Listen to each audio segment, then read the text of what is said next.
jéem naa tëdd mënuma nelaw gëmm mënuma nelaw gëdd mel ni ngelaw fu ma gestu mënuma hello books woy ma jéemal jéem ba roy ma bul xaar ba ma gàddaay ngay soog a jël sa xalima jooy ma tur ak jëmm mun na seey waaye jëf du gàddaay leeru Seydou Nourou Bamba Baay Ñas ak Baay Laay moo du jàppale Senghor wal joojo kaay waay indépendance bi jot na am gannaaw la Joor Alburi Njaay bàyyil ñu sët yu mel ni Anta Cheikh Diop di sant carbone 14 so amul woon ñëpp am ngant jaaraama Keita Fanta catoo la topp Fanta dinañ la ñaanal dinañ saxoo laalal la bant bàyyil ñu góor gu mel ni Paalaay Juuf ma kii di sangaay du tee ñu ngi sant Serigne Saliou doy na kiiraay nu ñuy def ak Serigne Mansour Tidiane nu mu tiisee nu ñuy def ba amati Mamour Imam Assane Cissé. I dread the days that come when we will part. I know them days will happen from the start.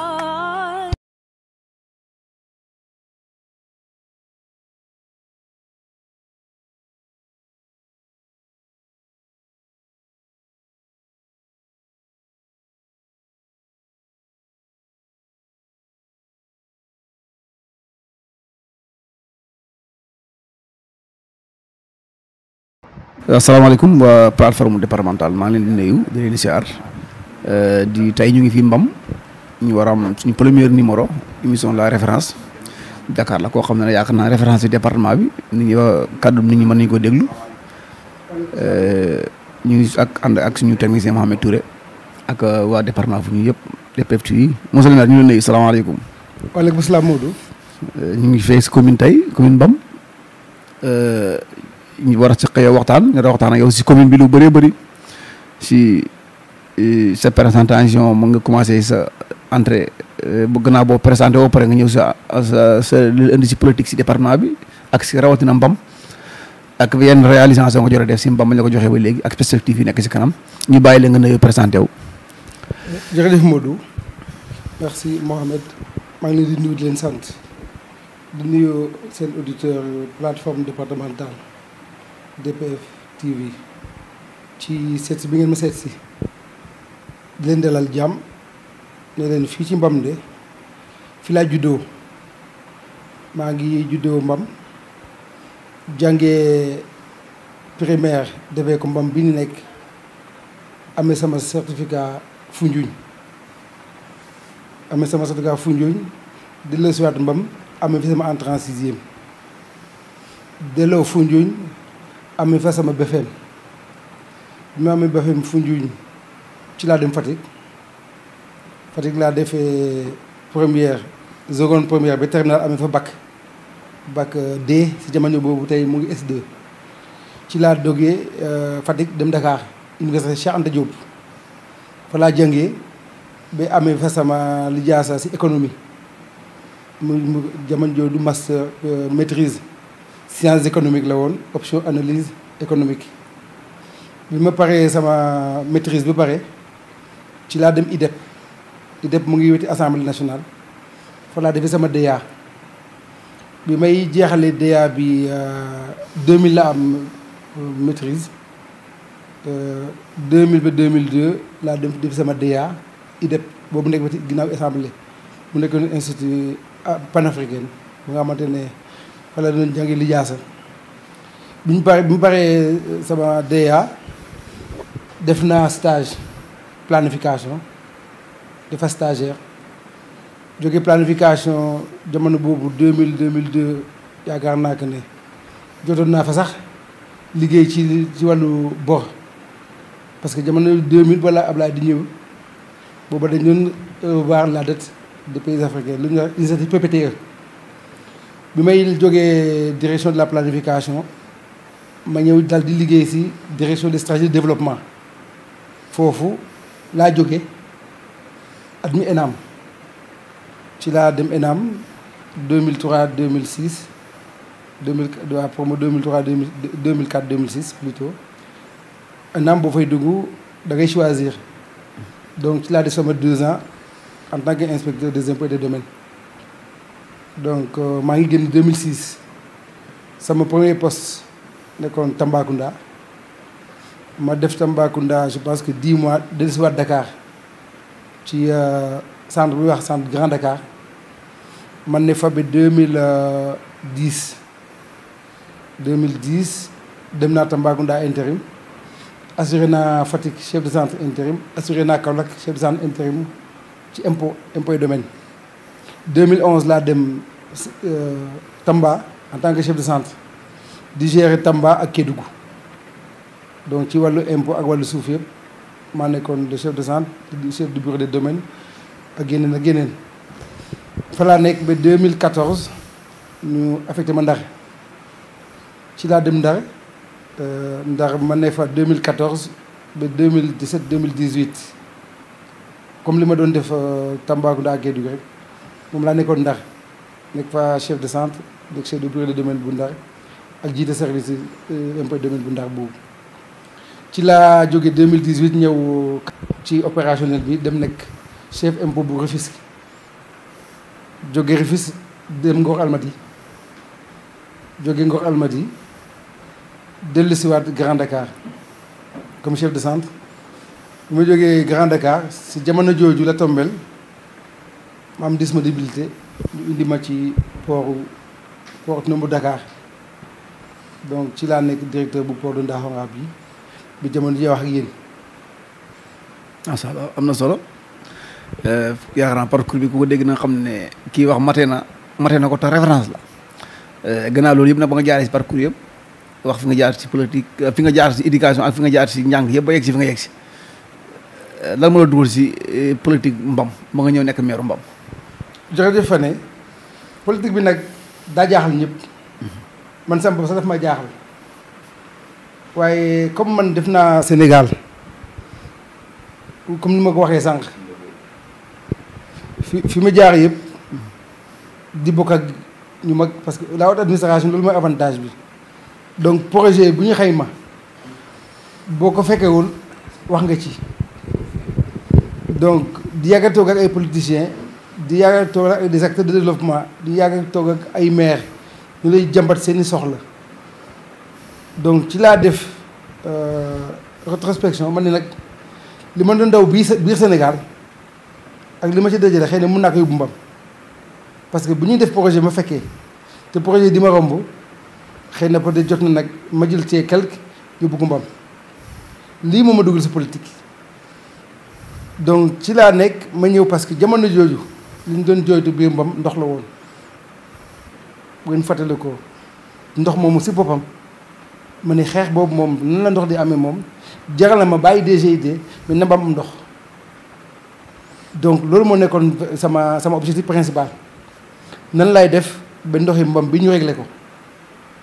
donc ci laa def sama rentrée politique en juin 2021 je crois bien laa def sama rentrée politique mu jaaxaloon ñëpp même samay propres collègues sax ba ma leen invité ki may faral di sama xarit la mën naa ma déedéet loolu mënul nekk il faut que ma ñëw ba xool ndax élément yow da ngay politique wala politique ma ne ko damay politique donc noonu la mbir mi demee alors bi ñu ñëwee ci lañ créé ADDF boobu te li ma ci intéressé dinaa ko waxaat di ci remercier sama mag Babou Ndiaye di sama deuxième adjoint moom laa fekk si terrain politique bi moo njëkk a ñëw ne ma kaay parce que Mbam jiikat boo si jégulee du sotti moo njëkk a gëm ne que man mii mun naa nekk maire Mbam ma nagul ko nag ne ko bon bismillah donc lii moo ma indi si politique bi donc ci lañ créé ADDF Alliance pour le développement du département de Foundiougne parce que nag man booba jamono jooju man Foundiougne kese laay gis Foundiougne kese moo ma intéressé woon te si di Foundiougne intéressé aussi Mbam ma soxaloon parce que problème Mbam yi xam naa ko boo juddoo si dëkk presque 10 ans ndox amul loolu dalay may courage nga mun a xeex ba loolu am donc noonu lañ demee ba commencé bi ñu defee lancement bi ñu gën ni seeti dëkk yi dëkk bu nekk Mbam avant campagne bi ñëw dem nañ fa laaj lañu seen mabat bi ma ci gën a neex si yooyu yëpp nag mooy bi ndollet bii ndollet damaa dem ñu fekk fa mu ne ma lii niñ soog nii de suñu mbébét la amul politicien ba fi ñëw te waxuñ ko ma leen mu ne waaw ma ne bon baax na yàlla baax na man dinaa ci def li mu mën noonu lañ def engagé liggéey boobu du mu antu bu si gën a neex te booba campagne ñëwagut jour bu ñu koy réceptionné jour boobu laa jëndi ambulance ñu jëndoon naa ko parce que livraison boobu moo tombé ñu naan tombé ay gaaf jour boobu la ambulance doog a dugg si mbam muy ñaari yëf yoo xamante ne si politique bi lu ma soxal la woon parce que ndox laa doon wax ndox bi moom xam naa ne du loo xamante ne si kii lay jóge si bëgg-bëggee tey lay jóge mais loo xamante ne dañ koy doon joytu muy di ambulance nga xamante ne dëkk yi toll juróom-ñaari dëkk sa commune nit buy dem si beneen dëkk wala buy dem dispensaire wala dem ma ne man mii de mun naa fee feebar man mii yor sama oto mun naa fee feebar ñu teg ma si charrette yóbbu ma dispensaire loolu bokkoon ci engagement bu ma jëloon te ni ma ko jëlewul si ndox mi aussi loolu laa dama ne woon ndox mi si boom li ma ci gën a métti mënuma réussir Ndakaaru di sangoo ak chasse sama papa bi am 80 ans di tànq ci siwo di sangu ji moo tax ndox moomu lu ma ñor la woon moo tax bi yàlla defee ñu gagné ci la ba APR woo ma dimbale leen ma dem toog ak président Macky Sall nu ma lu sa soxla ma ne ko dara soxla lu ma ndox kese laa soxla mu ñetti yoon mu ne ko ndox mbam foog mu am ndox ak la mel ne ko ak ndox kese daal ku ma ko defal lu ma woo ma jàppale si loolu engagement ndox moom ma booloon ak waa APR moom ma booloon ak président Macky Sall sax laa war a wax du tout parce que du waa APR laa di waxtaan Macky Sall laa di wax président Macky Sall laa waxtaanee woon engagement boobu dem na ci jamono jooju la woo séance tenante Serigne Mbaye Thiam ci projet bu transfert bii fa laa ko dëgg-dëggee ba ñu jël engagement ne travaux yi dinañ jeex ma ne alhamdulilah ci lañ commencé di bagage yi di wàcc projet bi di déroulé am ci yaakaar loolu nag noonu la politique bi demee donc primordialement li ma fi bàyyi woon tey am engagement ndox moomu la woon. ndox moom fu mu toll. léegi nag loolu dama ko dugal si réalisation yi xam nga bi yéen a defee ñu gagné élection yi bi mu ñëwee toog mbam ci laay doo nga xam que ne amuñu siège. muy mairie. amuñu mairie. boo seetloo mairie ba bi ma fa demee am na sax lu ma fa jot a defar li ma njëkk a xamante mooy siège bi amul toilette mais toilette mën nañu koy defar malgré doxul te mënuma déménager jour au lendemain donc nga imagine nga gagné élection nga gagné mairie ñu ne amoo bureau loolu dafa doy waar. ma ne leen sama conseil premier conseil foofu laa ko defoo mais sama prochain conseil du nekk fii damay luye ji ci laa génn ñu ne ma am na kër bu ñu lee fay ne mooy fii maire bi nekk tey foofu location lañ nekk. kan moo koy fay. man maa koy fay. mairie bi wala yow sa poche sa poche. man sama poche parce que dama ne woon sama salaire joyloo naa ko si mairie bi donc sama salaire boobu bokk na si lu may fay location bi tey parce que maa ne sama salaire mairie soxla ma donc loolu day réglé day dugg foofu ba pare vous voyez donc boo jógee foofu ci waxtaan yi nga am ak président Macky Sall ni ma booleeg ni ma booloo ak Serigne Mbaye Thiam à l'époque ci la ma booloon ak waa AGETIP ci waa AGETIP boo ma nee ma jox nañ la hôtel de ville jox lañ la marché municipal ñaari dossier ñetteel bi deuxième bi plutôt muy état civil du projet bu Annabelle boobu moom pare woon na boobu dañ maa woo ne ma Annabelle mbam da cee bokk mais contrat bi aussi parce que li ñu ci soxla woon si moom dañ ma ne leen man moom dama yegg si xam naa fi affaire ne ma ne am naa site ma dem ci Annabelle ne leen am naa site kaay leen defee ko suba boobu aussi maa ko jëli indi ñu def la visite des lieux état des lieux def implantation bi boobu man maa ko indi mu des Procasef yàlla dafa def biñ koy nas booba xamuma lu muy demee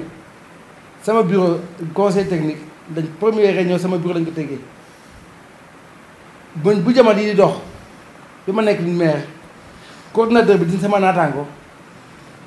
bu ñu bokk si Procasef da yomb ci man parce que si ñoom laa bokk te tey maire laa bon am na ñoo maire yoo xamante ne mënuñu woon àgg foofu mënuñu dérouler projet bi dugal ma ci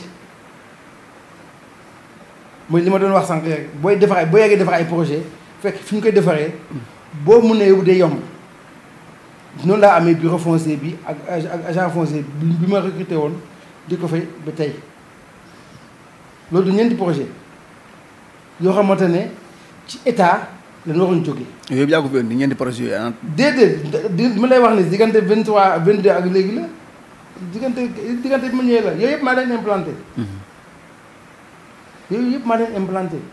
alors bu jógee foofu marché bi à l'époque entrepreneur bi ñëwoon na ba fii ba ñu def léeg-léeg ba mu ne ma ba mu jot ordre de service ne day démarré mais boobu dafa nax saay lu tax jéem na laaj besoon ñu ne waaye ñu ne ma non dañu ma fayut avant le démarrage donc tey gàllankoor bu rëy la ma indi parce que on était convaincu que ni état ni hôtel de démarré noonu la boobu di doon parce que c'était pas le même entrepreneur mais boo jógee foofu nga xam ne ça c'est des projets de l'État mën na jël nga xamante ne si boppam au niveau du budget de l'État lañ ko defee damay ñëw comme 22 bi dañ ko defaroon ba pare ci la muré l'école élémentaire de ça boobu ci laa ko muré yemuñu foofu comme waxoon naa leen que man suuf moom xanaa lu ma jàngalul li waaye kenn du ma ko jàngal mu nekkoon sama engagement politique kër gi nekk di nga am kayit tool bi nekk dina am kayit tey yàlla def na tey moom lañ tombel nii ñu ngi ci validation sociale kër yi moom daanaka sax mu ñu ci bëri boog jot na seen kayit wala kayit yaa ngi mairie ndaxte ci lañ délibéré ci conseil municipal bi engagé le process def ci commission de régularisation recenser tout le monde techniquement boo xamante ne cadastre domaine ak urbanisme lañ cee àndal ba ci sous-préfet ba ñu valider lu projet commission de régularisation boobu ba pare fekk plan yooyu defar nañ ko ba recenser nañ ñi ko moom ba yóbbu ko cadastre parce que nag boo ñëwee ci dëkk am na délibération waaye délibération comme passation de service amutoon parce que ki ma remplacé joxuma dara moom à la limite dafa bàyyi. déedéet da nga ñëw rek dugg yow. dama ñëw rek def naa passation sax mais passation par procuration la def donc passation boo xamante ne ki mu yëbal sax yorul tous donc à la limite dugg ma naroon des donc on lui a forcé à ce que mu am un représentant moo tax même dans les timbres de documents arrêtés yi ma def je mets souvent le maire sortant représenté par ci sama PV rek la am. mais kon yow yan document lañ teg nga fekk sax. amul benn luñ ci jabar donc dama ñëw daal noonu laa la jëlee sama mairie mais comme man sama bopp j'ai un délai de 5 ans li ma engagé woon il faut ma def ko lu mu deful baaxul moom xam naa comment rectifier ça et comment corriger ça et principalement c'était sur le foncier li ci gën a bari boog yeneen je rentre pas dans ces détails là alors mun na nekk mënul nekk on est arrivé ba tey ñu jox kayit ne di sa kayit kër ngi nii ba fi ma toog nii sax am na kayit tey loolu man maa ko liggéey ba tey am na ñu jël seen i kayit kër boo xam ne délibération yi mosuñ cee teg bët ñu naan nañ feewoon naa wala fay nga ana kayit ba fay nga ana délibération ba dara. am na gars yi def na xam ne dañuy ñëw rek. waaw non am na sax ñu ci dafay trésor même nga am matière foncière. d'accord ma nit fay di xaar kayit déedéet en matière foncière kayit bi day génn ñu defal la OP nga dem trésor fay ñëw laaj ca kayit ñu jox la. ah mais monsieur le maire lu ma fees département bi da ngay fay di xaar kayit. déedéet mënul nekk cappal ma amut yi. c'est-à-dire que boo defee un travail techniquement bien fait délibération bi am na nga doog a ne dem leen fay ki dem fay bu ñëwee da nga jox délibération wala extrait de délibération bu sous-préfet approuvé. mais man gis naa. mais nit ki doo ko fayoo ko ba ne ko xaaral. man Procasef bi ngay wax gis naa fi kër ay tool ay kër yu dagg yoo xam ne. te joxuñ seen kayit. waxuma kayit sax mais amul sa délibération. waaw loolu mënul nekk ça c'est des erreurs que les gens commettent et c'est très dangereux balaa ngay fay mais kii ak impôt bokkut redevance li ngay liggéey ngay fay li ñu la jox ngay fay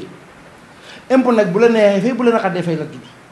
xam nañ day 1000 francs nga war a fay fa la 1000 francs fa jëm sa yoon nekku ci mais de redevance fay naa sama kayitu kër jox ma sama kayitu kër. man gis naa gars yi joxe avance amul délibération amul dara avance non moom laa la wax non am na ñu koy def mais xam nga la pratique su li may wax ni je parle de la bonne pratique. waxuma des faits.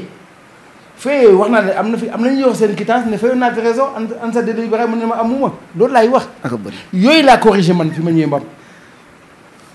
du ma gëm a dama leen ne kenn du fi fay te jotoo sa kayit boo naree fay mu ne la teel sa xaalis xam nga élection dafa gaaw. mun naa commencé di fay élection ñëw ma bàyyi dem sama yoon te pourtant da nga ne fay na si maire mu ne ngóor mu nekkoon maire mais ngóor ban kayit lan la jox si quelle base la fay loo il faut que les gens arrêtent ça et ça en Mbam on l'a réussi tey képp sa kayit ñëw dañ la wone la sa kayit ñëw la kay jël si ko frais de bornage bi temps la ñu defal la OP trésor bii soriwut nga dem fay ñëw jël sa kayit te pourtant bi may joxe nii am naa ci dinaa ko wax fii parce que ki ma dénkoon kayit yooyu am na jaar na si nit encaissé leen. comme li ngay wax noonu rek. ah bon oui encaissé leen ne seen kayit dina génn mais delloo na leen de. ah parce que loolu acte individuel la. c'est pas au nom de la mairie. ki encaissé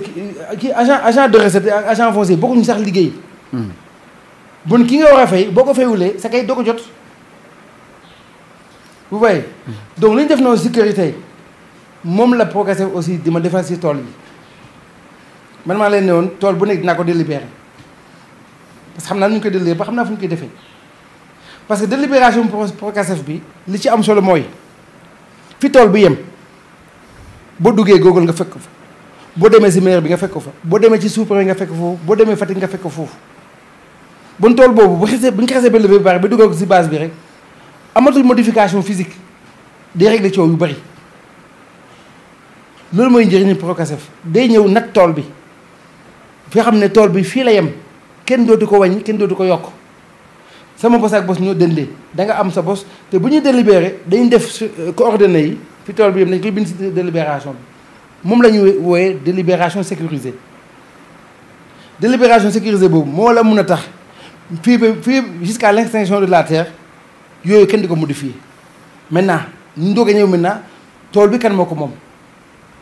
parce que ba levee tool bi ba pare di nga ma ne Modou moom tool bi wala Modou ay rakam ñoom moom tool bi moom la ñuy woowee ñu wutal tool yi kayit wax ñu wutal nit yi kayit de ñu wutal tool yi kayit loolu mooy projet bi. mu am identité tool bi am identité. exactement mais xam nga identité aussi il faut am tur ak sant ci lañ am lu bees parce que il y a 2 ans état du Sénégal créé na décret boo xamante ne xam nga domaine national lañ nekk. te domaine national délibération individuelle moo fi nekkoon mais tey am nañ délibération collective maanaam yow Modou yeeg say rak da ngeen di dugg si délibération parce que yéen a bokk tool bi bu njëkk ba amutoon délibération nga bëgg daal si Modou lañ ko def rek Modou ko moom ak rakam si Modou lay nekk mais léegi loolu jeex bon tey boo nattee tool yi ba pare tool bu nekk war na am kayit ndax benn da ko moom wala famille bee ko moom. donc li famille bi moom ñu def famille bi si délibération bi li benn nit moom ñu def délibération bi si turam te loolu bi ma ñëwee ba léegi chaque jour ne ma monsieur le maire mais sama délibération ma ne ko dinaa la délibéral de waaye di nga may xaar parce que yàkkamte wu ma day ñëw baax mu baax faw yow daal su ma la liggéeyee doo laal xaalis tant que joxe wu kayit. déedéet donc si gàttal tey bu Procasef jeexalee nii ñu ngi ko def validation bu ñu jeexalee. dañuy delluwaat si mairie bi délibéré di baax bu ñu délibéré ba pare ñu doog a def parce que comme tool la. non foofu ma am fi question parce que bu jëlee tool natt ko ba pare. waaw dañuy delluwaat mairie délibéré yu baax. dañuy délibéré non Procasef day natt rek mais délibération mairie bee koy def. mairie moo koy def waaw. mairie moo. mais est-ce que suuf mën nañu koy natt te délibéré wuñ ko maanaam di natt délibéré wuñ ko. oui mais bien sûr non yow mën nga def levée ça n'a rien à voir. natt la rek. levé la ak levé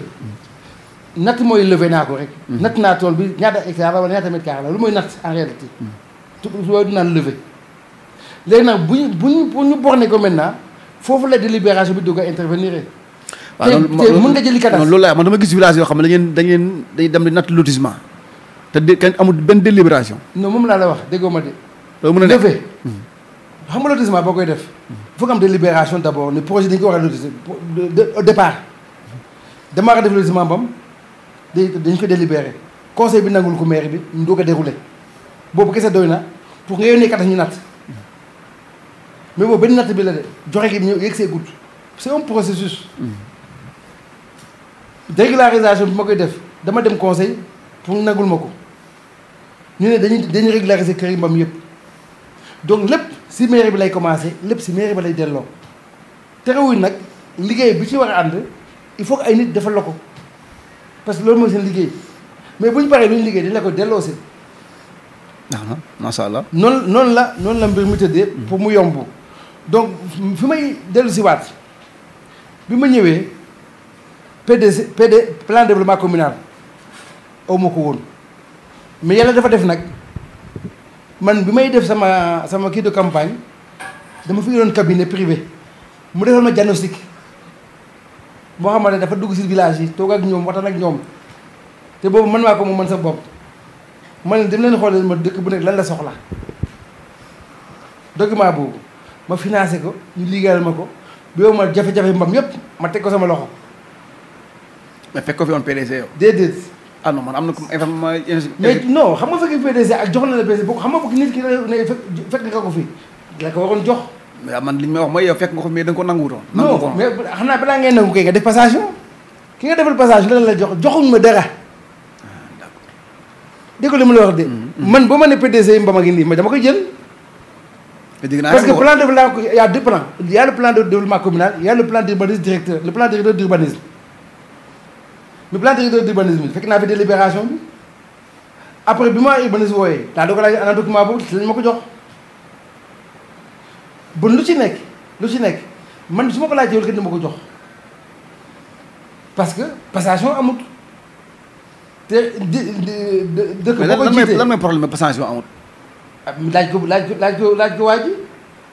moom mu fi nekkoon. léegi ba moom mu ñëwul léegi ba soxla information nooy def yow. man non information xam nga constitution mu am na contentieux aussi am na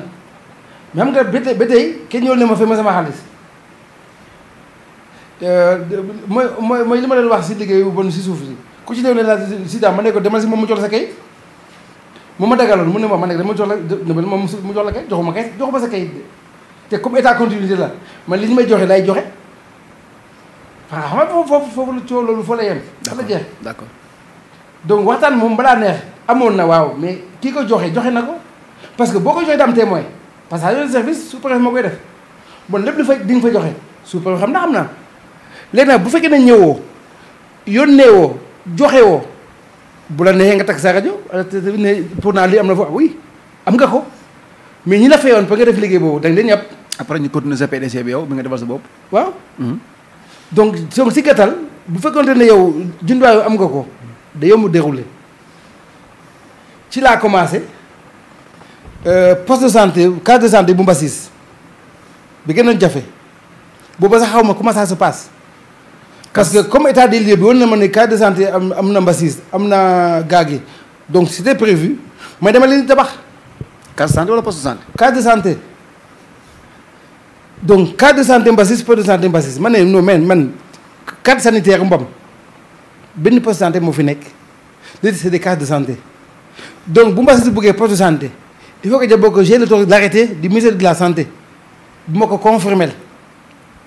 mais pour l'instant on parle de délibération assiette bi la ñuy délibéré pourtant ñoom dañu ma doon délibéré woon nañ comme ni nga wax noonu rek pourtant carte de santé boobu man maa ko délibéré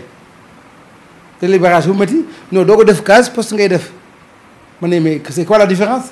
suuf la ñuy liggéeyante d'abord comme li ma wax sànq suuf si dañ ko wutal kayit bu bari li ñu def ñu tuddee ko tur amul jafe-jafe loolu une incompréhension bu métti parce que entre lever poste de santé wala carte de santé tabax ko ba pare jox ko tur moo gën et mënoo tapate amoo délibération boobu man maa ko délibéré parce que bi ma ñëwee li ma war a réaliser yëpp dama ne chaque village lan ngeen soxla cimetière yi bari man maa leen délibéré parce que li ma war a tabax du ma tabax te amul délibération far délibération bu maire bi fekkoon naa ko fi te boobu si boppam man maa ko fekk mais kenn joxuma ko bi ma secrétaire municipal wa mu ne ma noo foofu amoon délibération jox leen ma ko moo tax boobu bu ko am coow ma ne leen kat fii nag délibération laa fekk am ay projet dama koy tabax mais rek boo commencé booy dogee di ñëw du yomb non bu ko fa def moo ko extra ma ne leen du am naa délibération te li ma bëgg xëy na foofu fa lay nekk ak yeneen boo jógee foofu wax naa la les deux plans là lotissement yi la même chose ma ne fi mbam gi kenn du dem si sa tool dagg ko jox nit dañuy def lotissement xam naa ne day du gaaw mais day baax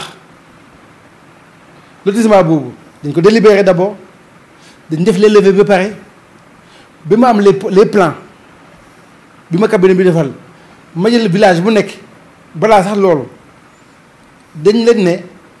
nañ dem si village yi nan la ñuy lotissé dëkk séeréer yi ku ne daa am foo bëgg a dëkk ma ne nan waree le lotissement yi si dëkk yi comme ça bu ñu dagee fale ne waa Tukulóor dëkk foofu bu ñu dagee fii man mi bëgg a dëkk fii ma dëkk nii coow du am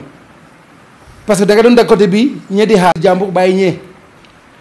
man lañ leen wërale bu ñu defee les tours mbam nangu nañ caari nangu nañ ndoog nangu nañ mbasis nangu nañ gaage moo di nangu nañ pour lotissement am man ne leen bisimilah ñu dem ba si biir ñu ne waa caari nañ dagee nii ma ne bisimilah ñu dem mbasis waa mbasis nañ dagee nii ma ne leen bisimilah je pense que ndoog la ñu warale woon ak mbam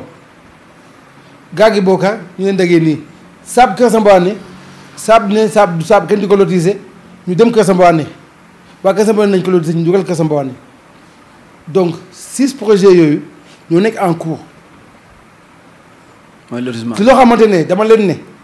ku bëgg lotissement moom du ma la forcer ça m'intéresse pas man je suis venu juste chercher une régularisation pour tout le monde ku war a am kayit nga am kayit ku war a am kër nga am kër waaye nag moom dagal sa tool moom jox masama jox sa jërbaat mu jeex na fi mënatul nekk. alignement aussi c'est révolu depuis la communalisation universelle donc ci lay jël kayit yi jébal ko urbanisme ñu defar ba pare ñu dellee siwaat ma ne leen xool leen ndax équipement yi ñu bëgg si biir village yi mot nañ wala motut ku ci nekk ñu jox la sa plan aménagé ñu la bu dee am na école bu ñu fàtt nga wax ñu bu dee am la ñu bëgg a def ci équipement nga wax ñu warale loolu la def si village yëpp ndax def nañ observation ndax defuñu observation en tout cas le délai bi ñu leen mayoon pour ñu valider loolu defoon naa ko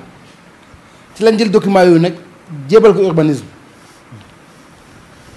li yàlla di def PDI bi ma doon wax plan directeur d'urbanisme bi ma doon wax bi ma fi fekkoon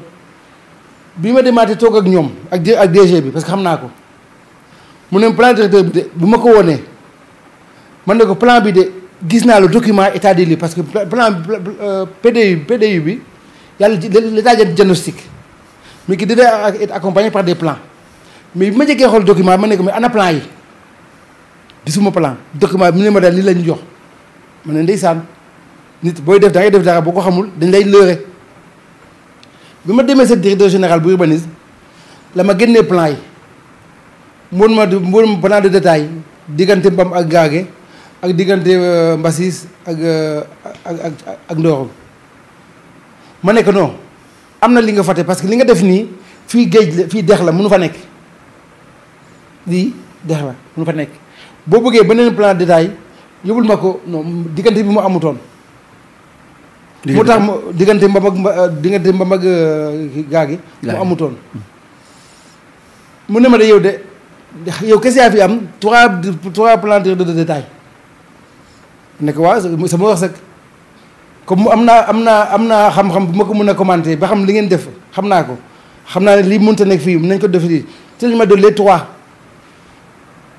bon tey bu PDE bu génnoon fii ba mbam di doon région lotissement yoo occupation ça sera réglé définitivement parce que loolu mooy njëriñam fi nit war a dëkk fa fi nit war a dëkk doo fa dëkk fu nit war a béy fu entreprise war a installé wu c'est comme ça que ça marche.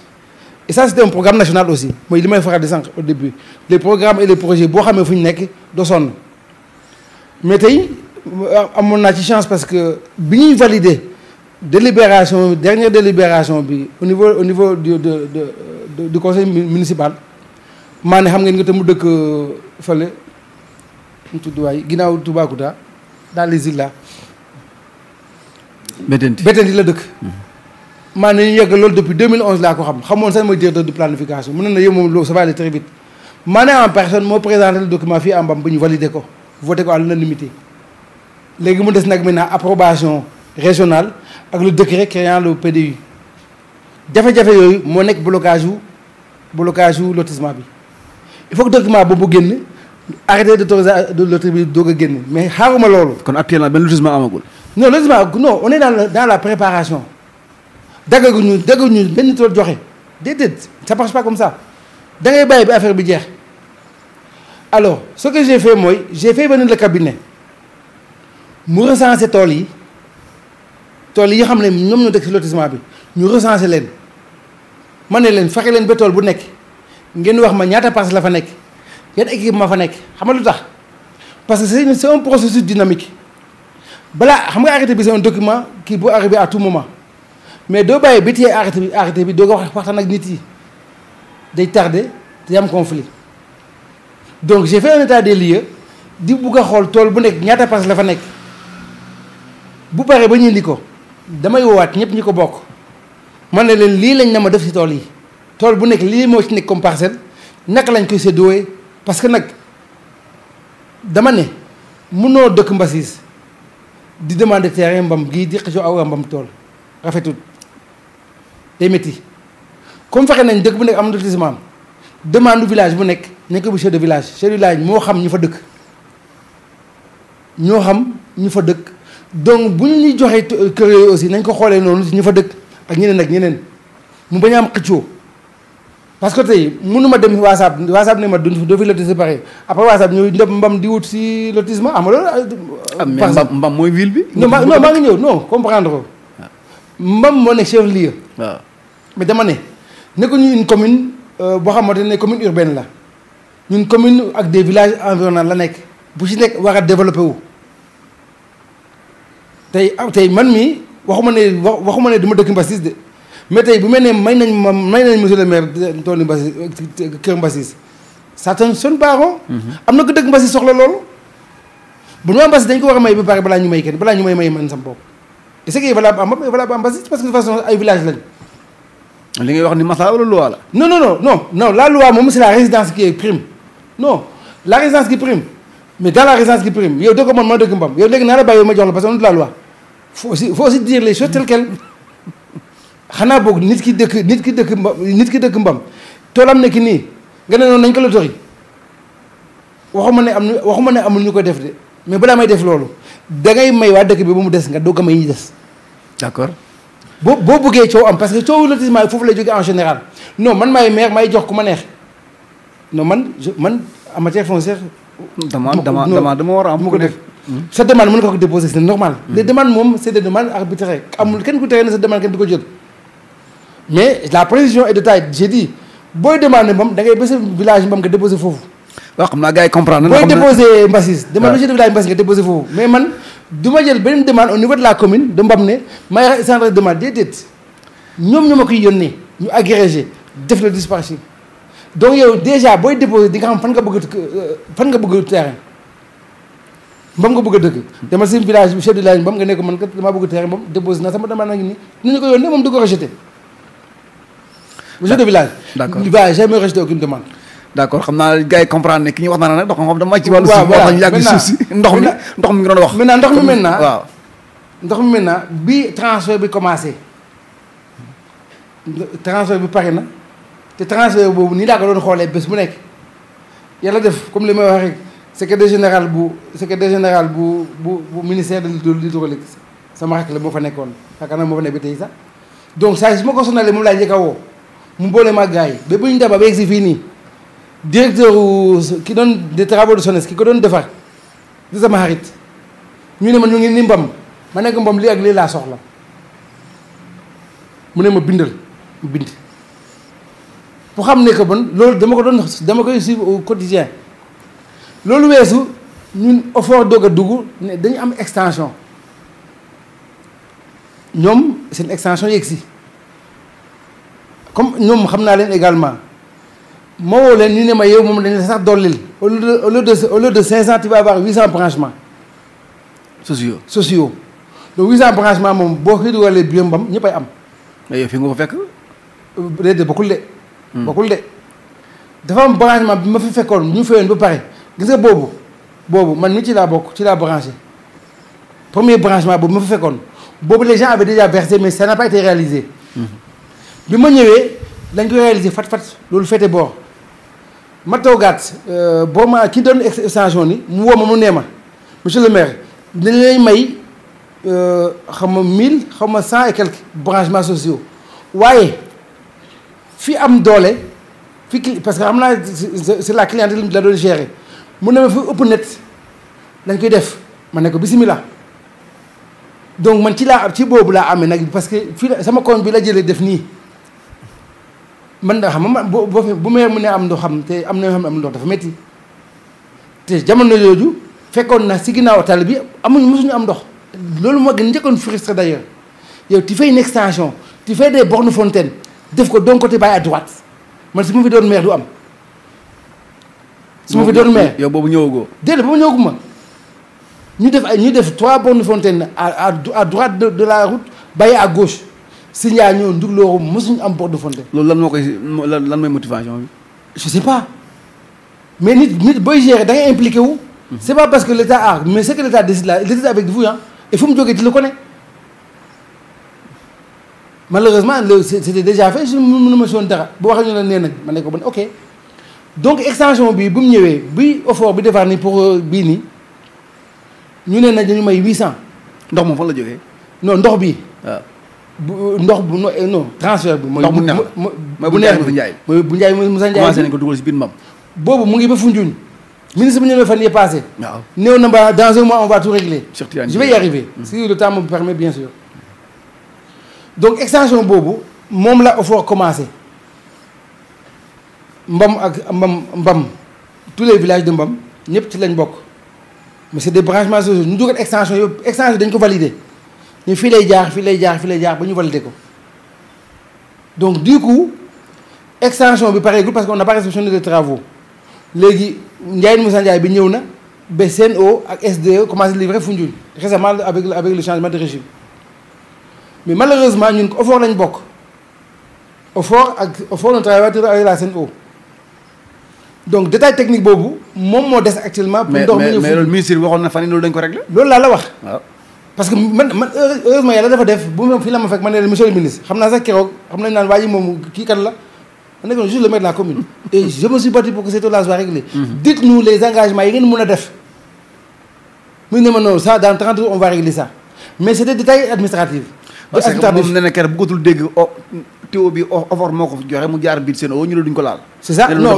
loolu c'est administratif xam nga lu tax. OFOR du jënd si CNO comme OFOR la mel rek.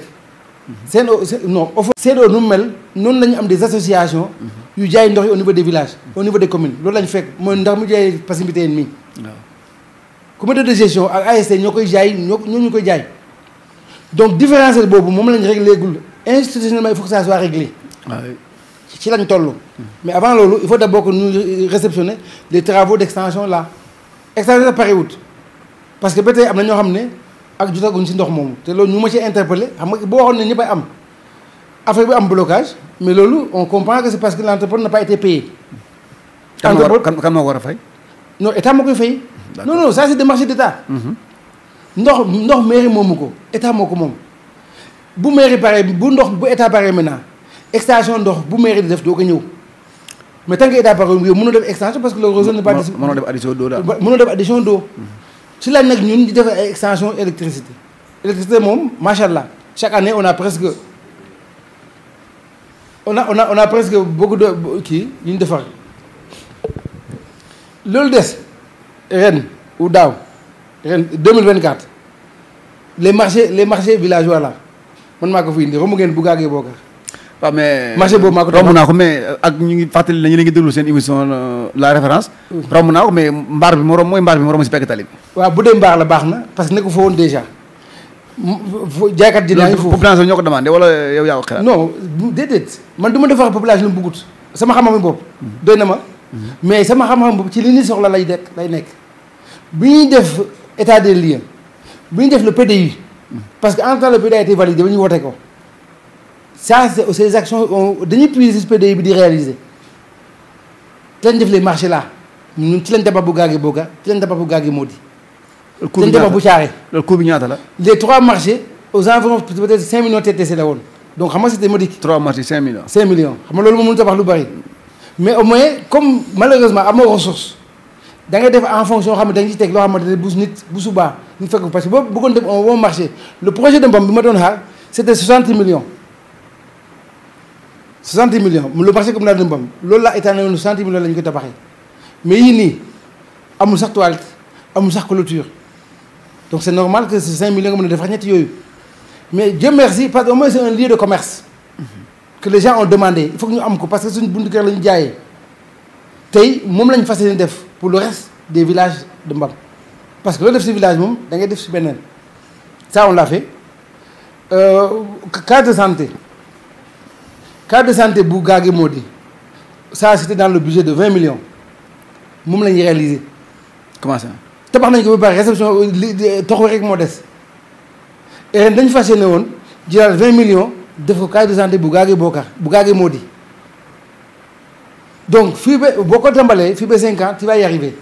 mais instant yéen mairie am ngeen xaalis seen fonds concours yi salle bi sax dégg naa dugg na fan yii liaison bi dugg na. non liaison mën a dugg ci xaalis di dugg. ça moom malheureusement. loolu moom daaw liaison bi dugg léegi tax xaalis bi dugg. non xam nga liaison c'est des écritures moom li ma la wax sànq. administrativement les écritures arrivent mais le trésor dit que l'argent n'est pas disponible est-ce que xam nga lan la ñu ren ba mois de ñu ngi mois d'avril. avril lañ ne waaw. premier trimestre. jeex. amul benn fonds de concours boo jot. faut concours faut dotation. dara ñëwut déedéet. la deuxième chose même ton solde initial de base bi nga woon consommé di balaa loolu si boppam il a fallu que ñu voté waat une répartition extra un conseil spécifique pour ça pour mun a consommer rek crédit yooyu c'est catastrophique. mais c'est l'État mais dañu tere ñu avancer. sa gars yi ñoo doxul. non c'est pas une question de gars yi doxul c'est l'État reste l'État rek l'État moom ça n'a rien à voir le politique. ah mais sa gars yi ñoo doxul rek. bon gars yi doxul ça va y arriver si tu veux mais laisse-moi au moins terminer li ma la bëggoon expliquer. entre parenthèses la rek. waaw gis nga terrain municipal bii. man maa ko clôturé. lamb wala football wala ñaar yëpp. non terrain de football bi la. multifonctionnel. bon mun na nekk war na mën a nekk multifonctionnel. mais en tout cas aujourd'hui on a fait un terrain municipal qui n'a jamais été clôturé man maa ko clôturé. te les fonds de clôture yi ko clôturé samay dëbës ñu ma ko mayoon à l'époque ba bi ma jotee avec le ministère des côtés territorial bi ñu defalee virement 20 millions bi ci yàlla ñëw fii ne leen am naa 20 millions yoo xam ne boo ko budgétisé wuñ ko dañ ko obligé voter ko pour mun koy réaliser yemuñu foofu de L2 oto maa ko jënd oto mairie maa ko jënd parce que mënuma d'accord mairie bu yorul oto bi bu ma dikkee aux environs de 7 millions 8 millions oto bu bees la 0 kilomètre parce que mairie warul jënd oto bu màgget.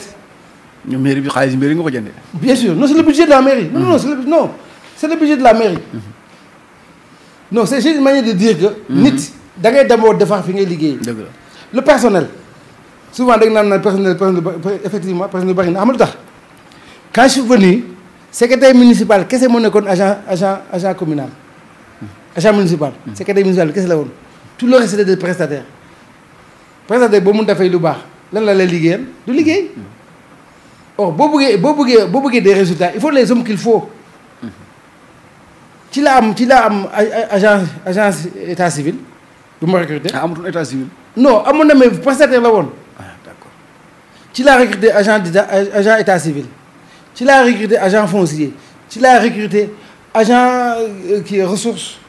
agent kii. comptable non financier. trésor. waaw régisseur de recette. waaw. ñoo xam ne mooy saytu lépp luy wàllu impôt law taxe commune bi. agent ci laa jël des collecteurs. agent foncier yaa ko recruté. agent foncier bi non agent foncier bi. Procatef moo ñu recruté loo ñu ñoo ko doon fay suñu propre salaire. kan moo koy fay. ñun mairie ba koy fay. agent foncier bi. salaire mairie d'abord le Procatef dafa ne woon nañu recruter agent foncier bi pare ñoom ñu former leen. formation yi moom Procatef ñoo ko def gratuitement donc ñun salaire ba lañu leen amee loon ba bu ñu paree leen la ñuy reversé kon nañu continuer di leen fay donc loolu boo koy def day tax. mais loolu mairie bi soxal na ko wala clientèle politique rek moo tax nga def. déet non au contraire. mais mairie bi soxal na ko. la mairie il faut day am technique day am direction technique communaux mënoo am maire boo xamante ne maire bi kese fa nekk ak secrétaire municipal bi li lay indi tey boo jëlal rek autorisation de construire ak chantier yi ngay defar mais maire dafa am agent des marchés passager de marché maire dafa am génie civil bu chantier amee mu dem vérifier mais fii man maay dem xool ne ma li baaxul mën na ma saa yi pari ngeen di amul suivi donc loolu yëpp ay gàllankoor la yi maire yi di dund c'est vrai kat na pas les ressources mais nag man yàlla dafa def sel bi ngay wax noonu ak Selva bi ñu wax nii bi ñu koy nas. mooy mairie di noosee sel bi. bi ñu noosee. bi yàlla dafa def bi ñu koy nas fa la ma fekk j'étais même pas maire xalaat moo ne je serais maire man mii xam lu ñu waxoon. objectif bi lan la woon mañ koy nas. non bi nga xam lan la woon personnel bi mën na limal nii pour ñu mën leen di fay maire bu nekk da nga am secrétaire wala da nga am chauffeur da nga am agent bi da nga agent bii ñu évaluer ko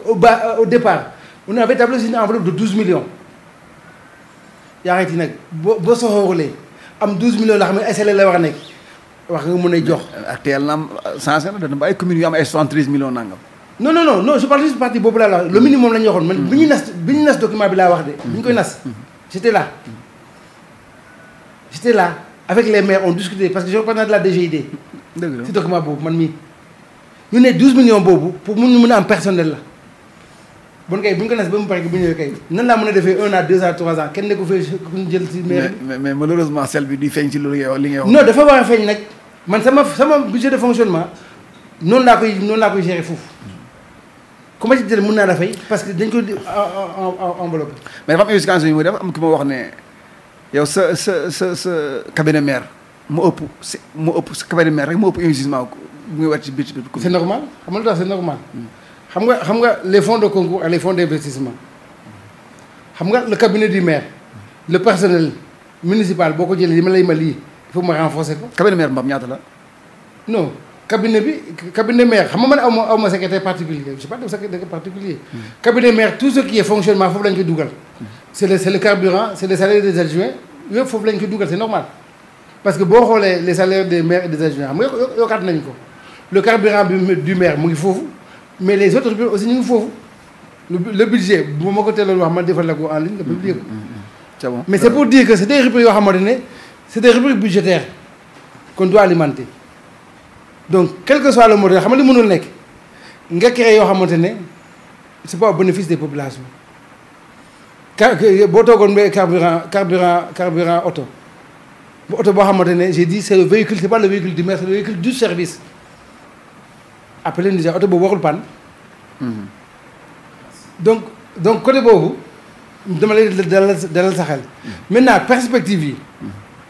c'est vrai on est presque à mi-mandat hein ak émission la référence li ma waxoon nag waa commune Mbam yëpp tey mun naa ne bu fi yemoon sax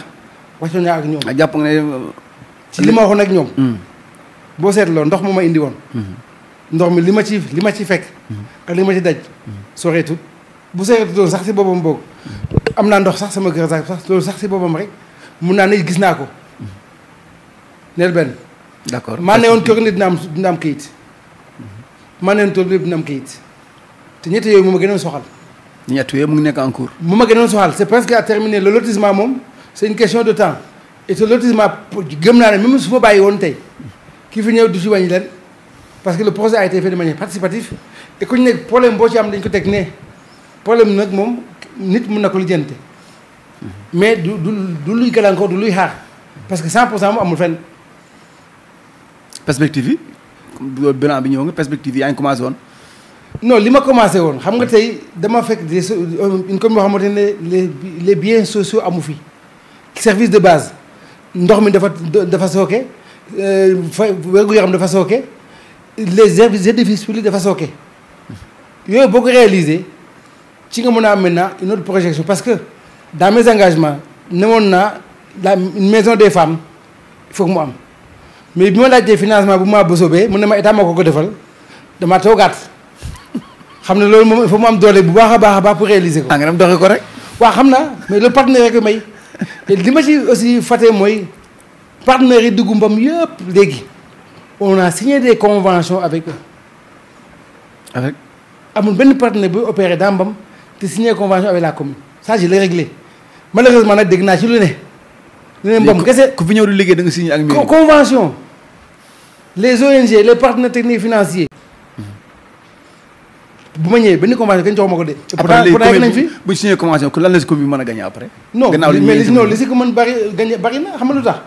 yow ñi béy ngay jàppale. c'est que lu waral question bi mooy da ngay gis benn société bu dugg si benn commune di defar dara di fa tibb xeer yu dul jeex suuf après lan la si commune bi di gagné. mais yow bul fàtte ne yow Bildon. man na fi ñaari classe gaa gi moo di. loolu mooy question bi. beneen partenaire man na ma ñaari classe biir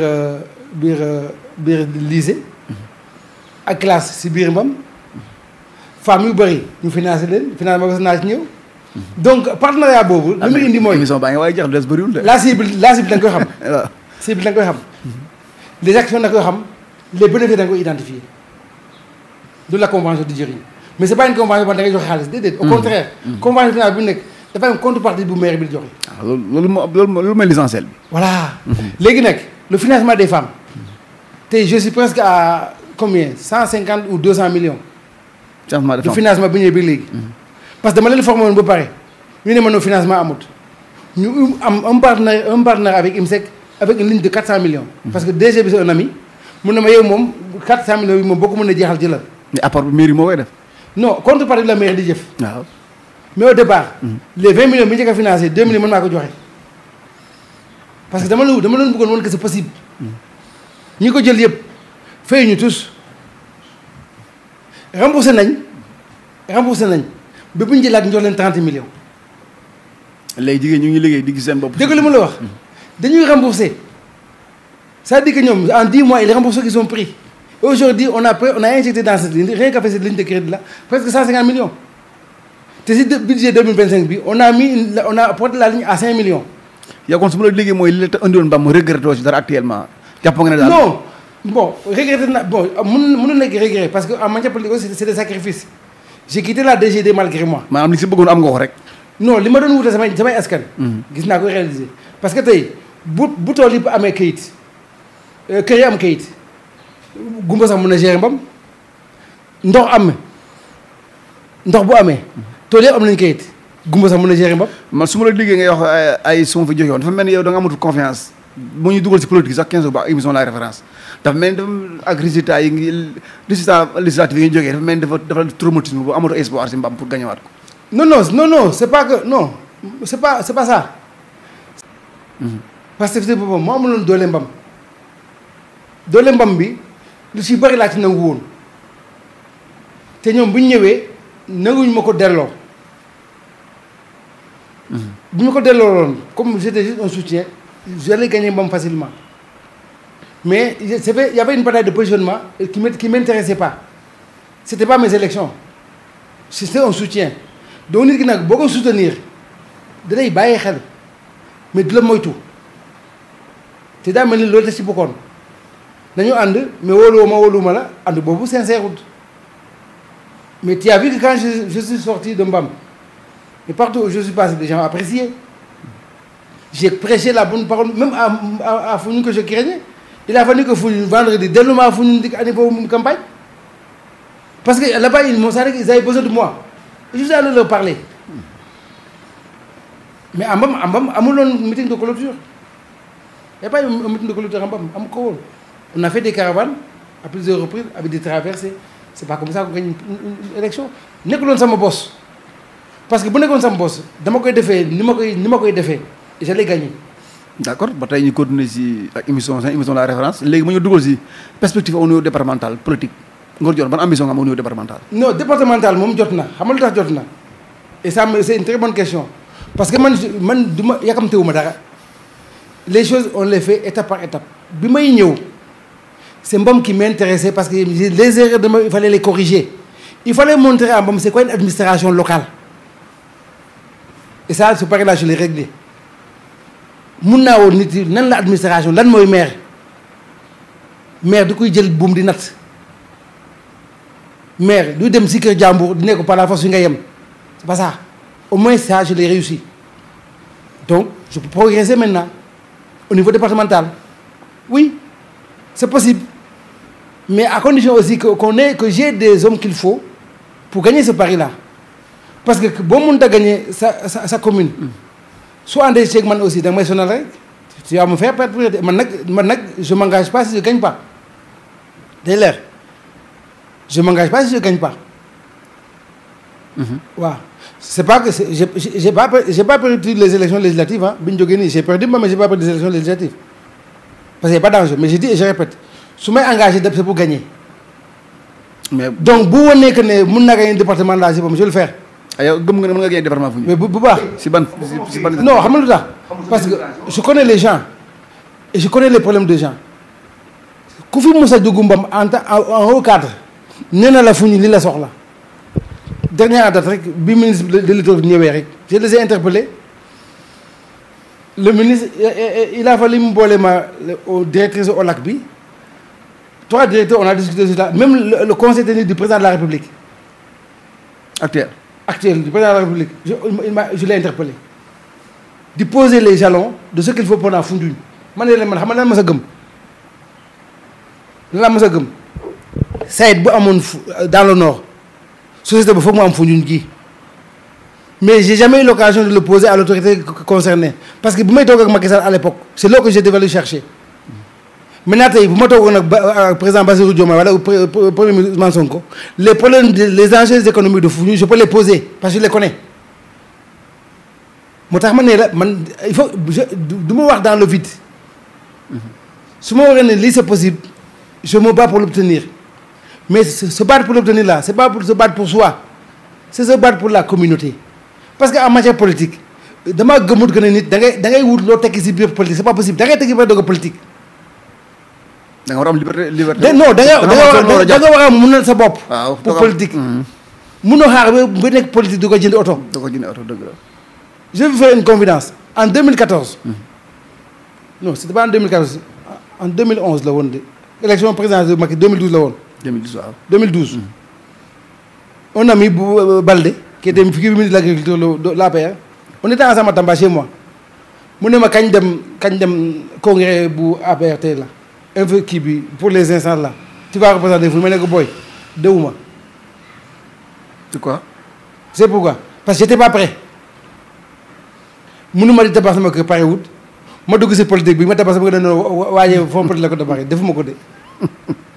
xamante une dose de sacrifice boo xamante ne il faut que l'homme politique mun ko def au bénéfice de la communauté c'est-à-dire wutal la nit yi ba bari nit yi bu amee di nga am et tu peux citer beaucoup d'exemples j'ai donné l'exemple de l'ambulance mais amul len li maire di kaasal si boppam te di ko jëriñoo amut.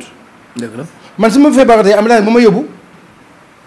yow su ma la déggee kon si critères yooyu nga nar a nga jàpp war nga sukkandiku pour gagner département Foundiougne. le développement de Foundiougne. ak yaa am potentiel énorme oui. mais est-ce que jàpp nga li fal nit ak li ngay wax nii si département bi est-ce que benn la. waaw mais bon xam nga aujourd'hui on a un paradigme on a un changement de régime. peut-être on a même un changement d'homme politique. il faut faire aussi la bonne lecture forcément. donc le changement d'homme politique man gëm naa que ne acteur de développement moo war a jiite réew. qui a des projets bien définis boo xamante ne bu ñu ci tàkk rek budget bi mu nekkoon noonu bii nii yóbbu ko Samba Gueye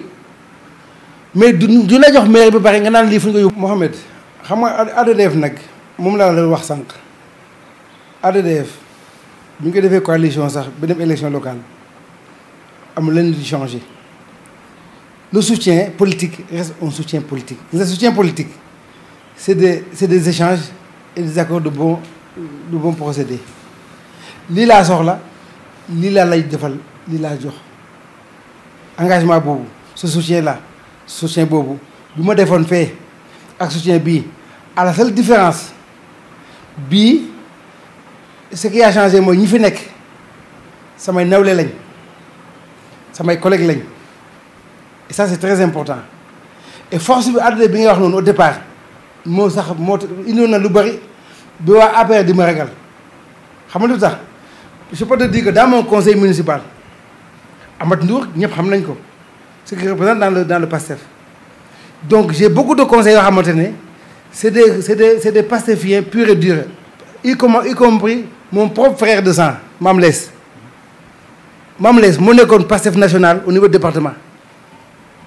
man maa taxoon mu teggi tànkam donc Mame Niass boo amee réseau boobu ak ñoom donc connexion bi day gaaw loolu moo taxoon ñu doon naan PASTEF laa du ma passé parce que les informations de Mame Niass ñoo ëppoon sama yos parce que Mame Less mu ngi doon xeex au niveau national pour le PASTEF alors que man j'étais local je savais pas je voyais pas ce que se fait au niveau national du PASTEF bon foofu peut-être nga mun a wax ne peut-être rayonnement boobu amatul waaye c'est des jeunes yoo xamante ne ndàmbam en tout cas c'est avec eux que j'ai gagné la commune, ça il faut le dire. Boo xoolee dans mon conseil municipal tous les cadres tous les enseignants de ADDF boo ci génnee Babou ak ñoom Aminata ñu ne ni ñoom ñëpp foofu lañ nekk mais loolu le cadre le projet politique bi ma indoon moo leen séduire ba li am. bon foofu amul luñ ci lam-lam beneen laaj bi mooy le port xam nga le port ni ma ko jëlee ump leen wax naa leen bu ñu ma xeexutoon duñ ma jox port bi et ça c'est une convenance que j'ai dit le président Macky Sall woo na ma à 2 reprises ma nekk port bi nekkul pour man non parce que je suis un inspecteur des impôts bi def li mooy def ba pare di nekk un leader politique bu gagné 3 communes ñu may jox un port sans budget bi may jox un port sans moyen bi may jox un port sans statut juridique l'histoire m'a donné raison bi may ñëw ma propre famille d'accord uñ ci woon parce que je perdais plus que je gagnais mais xam nga politique dafa métti après j'ai réalisé que avec les engagements bi ñu waxoon mun naa dimbale ay nit teel a tax je renonce à mes privilèges personnels pour ñoo jël port bi ma ci amoon un personnel bu ma recruté ñu fi njëkkal liggéey tey man maa leen di recruté am na ñu ci am CDI ba tey kenn dàqul leen mot na nombre de 5 loolu kese pour man victoire sociale la parce que comme li ma waxoon sànq la rek boo yàggee servir le Sénégal mun nga servir sa dëkk am na ña ngi ci d'accordut ci laa jëloon ñi fa doon liggéey ba tey contrepartie boobu moom laa jëndee sama jóge DGID parce que xam na ne li ma amoon DGID waa port bu mun ma ko fay je comprends ce que je dis mais politiquement parler aussi su ma dogoon foofu duma fa jël nit parce que politique aussi loolu nga ci mën a doxalee loolu moo ma indi si port bi maintenant bi ma ñëwee yooyu yëpp amu ci le port n'était pas prêt parce que port bi bi ñu jàngatee dañ ko war a draguer malheureusement port bi anam lañ ko jëlee jox ko port directement bon bi ma koy jël transfert bi man maa ko defar man maay dem anam di ñëw di defar PV bi ba mu sotti ba signature yi sax si boppam sax man maa ko porté Magadou comme xam naa administration bu baax nu muy doxee man lay jot document bi lu ñu mësul defal kenn ma ñëw ba si ministre toog si salon bi di ko xaar ministre gën di woo ma ne wuy directeur loo bëggoon ma ne ko am mu signé la ma gadduwaat demancé di beneen ministre parce que PV boobu ministre des finances ak ministre de la pêche ñoo koy signé man kese maa def loolu donc bi loolu jàllee on a fait la passation à Foundiougne lan la DG waxoon ak lan laa waxoon on va recruter 3000 emplois ou 1500 emplois oui c'était possible mais malheureusement techniquement le port n'est pas opérationnel. Pourquoi n'est pas opérationnel? Pourquoi? xam nga tirant d'eau bi fi ñu ko tabax 4 mètres moo nekk fii 6 mètres nekk fee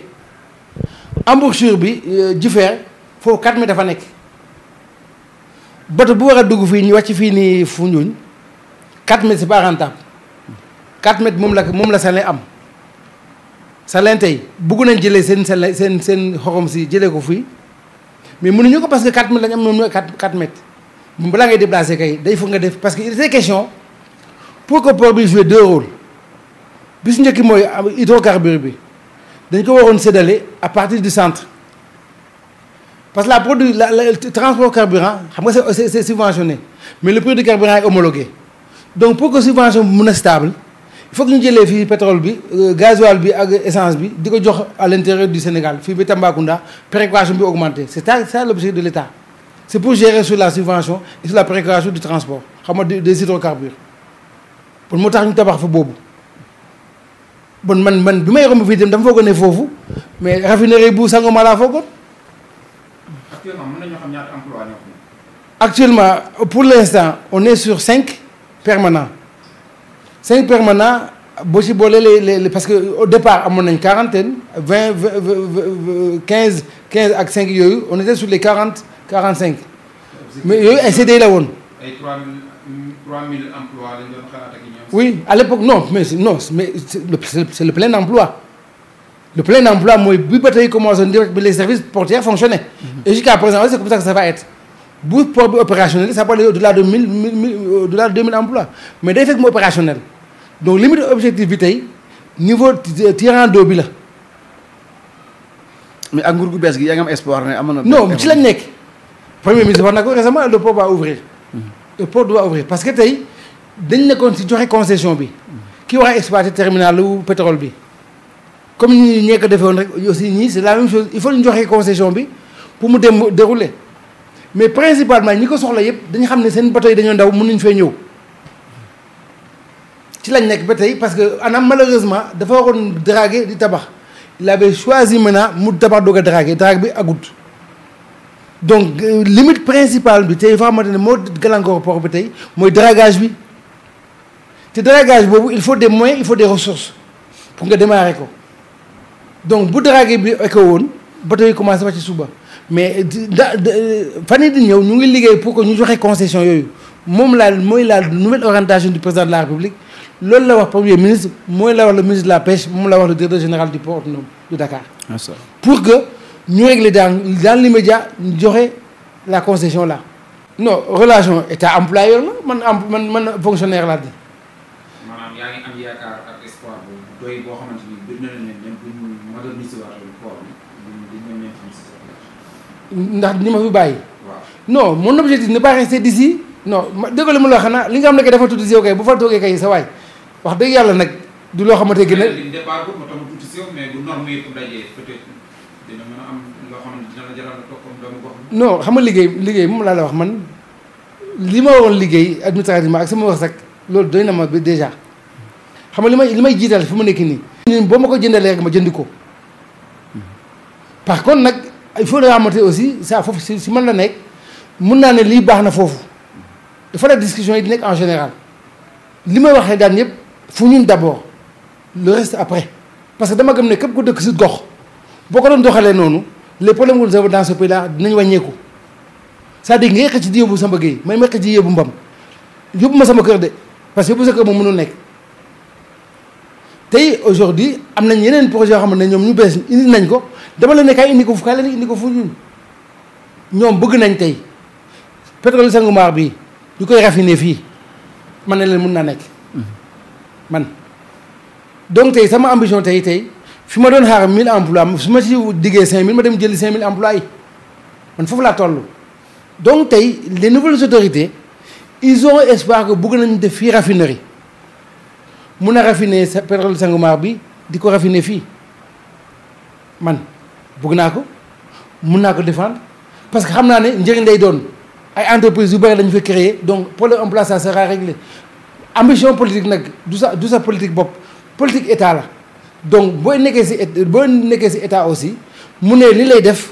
bu dee say gox gis nga sa njëriñ da nga la seen jàppale si loolu. et pour terminer aujourd'hui mooy li ma doon débattre tout à l'heure ce sont des collègues qui sont là ñoom bu ñu échoué man sama ambition président moom dama koy bàyyi parce que des inspecteurs des impôts ñu échoué mooy man moom dootuma nekk président dans ce pays là donc man dans mon fond intérieur bugguma ñu échoué parce que bu ñu échoué moom sama ambition dama koy bàyyi parce que ñoo bokk lu ñu doon. ñoo bokk fu ngeen génne. waaw ñoo ma ci jiite nekk président ñu échoué man dama bëgg nekk président fu ma jëmati. voilà le dilemme donc man je veux qu'ils réussissent pour que bu réussir bu ñu paree man ma ñëw nekk. ak li ngay gis ni actuellement. non quel que soit le modèle tolluwaay fu mu toll nii. non déggoo ma de tolluwaay bi mënu ma ko disséquer au cas par cas c'est pas la peine. Administration dafa am nu muy doxee. Il y a des choses qu'on peut dire il y a des choses qu'on ne doit pas dire il y a ce qui est vrai et ce qui l'est pas. Or politiquement parlant ñu si bari ils interviennent dans le domaine qu'ils ne maîtrisent pas tey ba ma doon interpeller dans la justice ma ciy wax dëgër fit ak lire tuuti wala ni jox ma koy wax loolu moi je fonctionne pas comme ça. yow sa relation passive lan la si kaw au niveau national. non dégg ma j'ai pas intégré le bureau politique national du PASTEF je l'ai pas intégré. d'accord non c'est une relation personnelle laa wax. non mais ñoom ñëpp samay collègues lañ. xam naa leen xamante ngeen avant tout avant. xanaa dégg li ma la wax ñoom ñëpp samay collègues lañ ni ma doon toogee yow daa toogee ak ñoom. du gis nga premier ministre bu ñëwee fii lan la ma mu ne ma doy def fii ma ne ko mu ne ma après mu ne ma boole na nag booy yi donc tu vois. mais est-ce que ñoom bañ fa la wala mas nañu recevoir nga tamit waxtaan. non ngeen toog nii tête à tête. non audience publique ak Bassirou wala ak Ousmane amut. man li ma ci wax ki nekk sama patron muy Waly lañ faral di échanger politiquement tout ce qui va avec mais ñoom ñëpp amul ku ma ci amul sa numéro téléphone amut. parce que moom laa la wax sànq c'est des collègues et ba léegi loolu dañut inspecteur des impôts moom c'est inspecteur jusqu'à la mort mais politiquement parlant moom si boppam je suis pas allé voir Bassirou le président Bassirou je suis pas allé voir le président Ousmane Sonko pour demander quoi que ce soit man daa wax de man li may demander population bi laa koy demander du sama bopp. tolluwaayu réew mi ak tolluwaayu politique bi ñoom ni ñuy doxalee ak tolluwaayu réew mi ban jàngat la si. waaw tolluwaayu réew moom jafe-jafe mu ngi fi jafe-jafe moom mënul ñàkk surtout booy doog di démarrer c'est normal mais il y a un changement de paradigme mais na doon aussi na conforme li ngay digle il faut que nga koy def pour changement bi feeñ c'est-à-dire que bëgguma man na lay wax loo xam ne man du ma ko def surtout que bu ma jëlee sa place. da nga def constat boobu yow. ah non je parle de manière générale dama ne man su ma nee nii nañ koy defee man dama koy def ba pare. waaw ndax da ngaa gis def constat boobu fi ñoom laa wax. gis naa ko constat si ñoom lu ñu wax lu ñu defut. je serai pas très je veux pas personnaliser le débat. à plusieurs pour plusieurs ordres. D'accord. c'est-à-dire que un combat politique est en train de se dérouler entre deux formations politiques boo xam ne man bokk ma ci benn. moi je soutiens boo xamante ne je gère aussi mes intérêts là-dedans. intérêt population bi aussi boo ko jaree aussi ma def ko. mais arbitrer fa laa tollu wut parce que même nit ki ngay auditer démb bu subaa dinañ auditer les audits moom c'est l'apanage de personne. l'audit ni l'apanage de personne. fii télé bi sax bu ñu la ko dénkoo suba sax da nga ko waaj sax kañ la mujjee jëndi batterie. il faut que def ko ça n'a rien à voir. ça c'est dans l'ordre normal des choses. Le changement de personnes dans les postes de responsabilité c'est dans l'ordre normal des choses. ça n'a rien de politique. Par contre l'administration est ce qu'elle est. Les textes législatifs et réglementaires on n'en fera que ce qu'ils sont. modification booy indi texte moo ko prévoir que déroulé ko donc l'application des textes là maintenant il faut que chacun soit conforme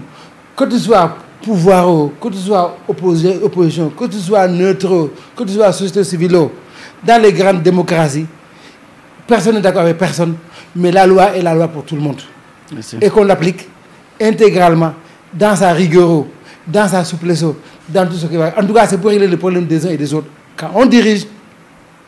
on doit régler les problèmes des uns et des autres. Quand on dirige, on est responsable de tout ce qui arrive. C'est en bon comme en mauvais. C'est comme ça que ça marche, le dirigeant. Le dirigeant, il est bon pour les uns, il est mauvais pour les autres. Hein. Ah. Ça, même chez moi là, je le vis au niveau commune. Donc, au niveau national, c'est beaucoup plus compliqué. C'est normal. temps bi jeex na tàkk ndax une heure temps la ñu waxoon mais ñu si une heure temps yi dañu presque émission bi moo neex yëgoo sax du yéex sax dama ngi daw ak seen émission la référence parce que ku ñuy waxtaan en référence la moo tax buy wax da ngay am envie di déglu sax yow doo mën a poser question ndax bëgg mu daaneel ngay doog a ñëw monsieur le maire lay tàggatoo. dañoo may tuuti si vie sociale monsieur le maire simplement wax politique sans politique. nan lay dundee ak sa famille sa relation sa jaar-jaar jeunesse. non man nag man nag yàlla dafa def même quand j'étais à Tamba mosuma def 2 semaines te ñëw ma Mbam. ah bon mosul am même quand j'étais à Saint-Louis mosuma def 2 semaines te ñëw ma Mbam. Mbam nañu ma moo laale ak Mbam. Mbam moom fi laa dëkk fi laa juddoo fi laa defee sama lépp sàmm beeg lu góor def si àll bi daal def naa ko. sàmm naa béy naa napp naa yooyu moom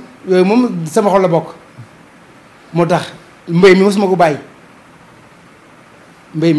ko bàyyi te comme man li ma doon wax la rek machine moulin am na bu nekk fii nii maa ko moom de wutu ma yoon xaalis maire bi laa bëggoon loolu wàccee ko parce que dama gëm ne si boppam nit boo dëggee ab réew war nga fexe loo xam ne say waajur soxla na ko nga indi leen ko ma ne machine mu ne moom day am machine buy béy day am machine buy bëju dugub day am machine buy bàcc gerte indi naa ko machine c'est-à-dire que la modernisation li waxoon noppal paa yi sama papa ak sama yaay moom moo nekkoon sama ligne de mire c'était pas de l'argent et loolu yàlla di dimbali na ma ci ba jot naa si def lu bëri moo tax bi ma demee ba am problème main d'œuvre pour ñu koy doxal ma ne alhamdulilah su ma béyee sama tool ma gaare parce que nit yi aussi da ngay def dara ñu foog ne peut-être dara nga ciy wut wala da ngay am ko ci toroxal alors que c'était pas fondamentalement ça man je suis économiste les externalités positives dama ko gëm maanaam yow li nga bëggal sa bopp boo amee ba pare yow da nga cee jot kii da cee jot c'est ce qu'on appelle les externalités positives et c'est comme ça que je vois les choses lépp loo xam ne amal na ma njëriñ amal na père bi njëriñ amal na mère bu njëriñ su ma ko indee dinaa jëriñ yeneen papa ak sama yeneen yaay donc loolu moo taxoon ma ancré aussi côté boobu ba tey damay béy ba tey damay sàmm napp daal laa defut ndox mi sériwul la nag moo xam naa ne bëgg na ko moom lamb daal boo bëggee dégg sama oto kele lamb bi boo ko ci dindee sax da nga wàcc sama oto booy yéeg sama oto dama lay naan bu dee doo déglu lamb nga wàcc oto bi lamb ji moom lay déglu H24 da nga naan bëri non bëri non du nekkuma mbër man fooyee bëri waaw fooyee bëri non fooyee bëri c'est normal parce que bu nekkee ay xale séeréer moom ku ko wax waaw séeréer yi ñoom loolu lañ koy def mais mosuma ñeme dugg ci ñëpp toog may bëri déedéet bërantu en dehors ni ça je l'ai fait comme tout le monde d'ailleurs mais gars yi naan mbër bi la ñuy xaar mu ngi ni ñëw na du man mais j'aime bien lamb dama ko bëgg si lamb dafa bëgg si man toog di ko seetaan neex na ma di ko déglu rawatina loolu moom mooy lay wetali ko d'ailleurs sax sama canal gii football taxu ma abonné canal de football déedéet boo tegee football teg lamb ma bàyyi football dem seetaan lamb ji je le dis ak même professionnellement sax gars yi mu naan ma ne leen sa waay nag vous êtes égoïste man combat man damay bëri wutal leen ma combat ma bëri donc même les collègues sax loolu laa leen di café donc sport moom ak culture moom lamb ji moom moo jël numéro 1 ci man loolu moom malheureusement nag comme dañ koy guddeeloo man mënuma seetaan ni guddi bëgg naa lamb mais bu guddee damay ñib si mais buñ ko doon defee nga xamante ne ñëpp ay gis ñëpp damay toog seetaan mais bu guddee moom damay bàyyi 5e la woon xaw ma 4e xam nga ñun fi lañ doon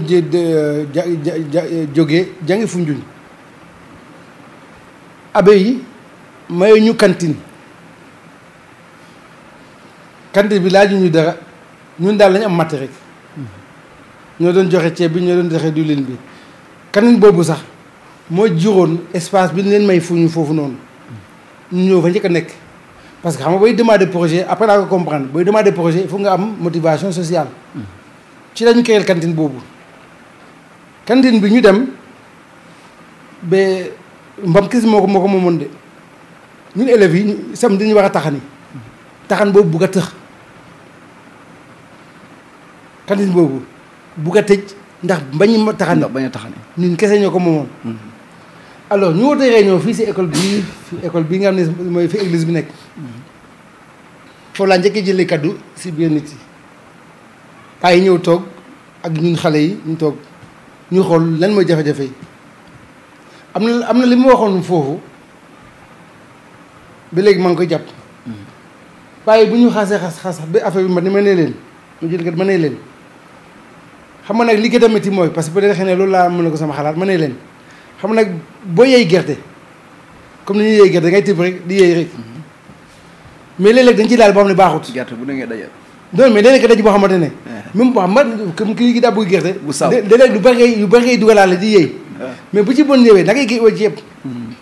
ma ne li ñu dal nii moo ci nekk si loola bëgg nañ